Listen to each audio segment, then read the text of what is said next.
J'ai bien compris très vite que si je voulais dépenser, il fallait que j'ai de quoi dépenser. Donc il faut d'abord avoir des recettes pour pouvoir engager des dépenses, hein. C'est fondamental, hein. Voilà, c'est en équilibre, hein. Sinon c'est très problématique.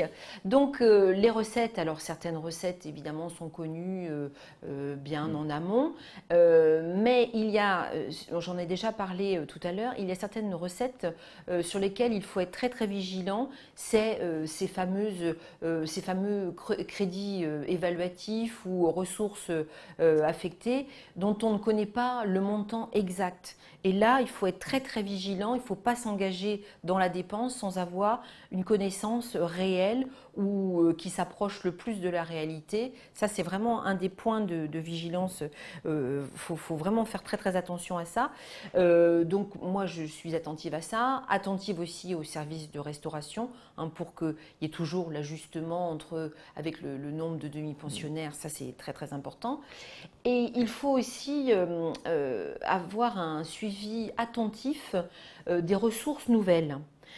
Donc là, il faut vraiment les suivre très attentivement parce qu'il y a certaines subventions. On a parfois voilà, la joie, le plaisir d'avoir des subventions qui n'étaient pas prévues, soit pour un achat de matériel, mais là, on a exactement la subvention qui correspond au prix du matériel, mais parfois, on a quelques subventions qui n'étaient pas prévues.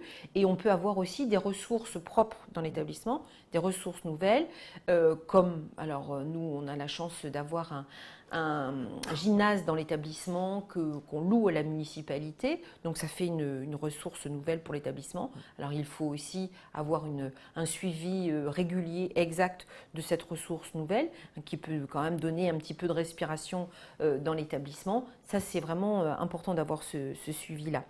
On peut aussi, alors nous on n'en loue pas, mais certains établissements louent des salles, hein, pour différentes réunions. Ça peut être aussi voilà, une ressource qui donne un petit peu de marge de manœuvre à l'établissement. Il y a aussi la taxe d'apprentissage. Donc nous avons une SECPA et nous avons aussi une collecte de cette taxe d'apprentissage. Bon, il faut aussi se donner les moyens de recevoir cette taxe d'apprentissage.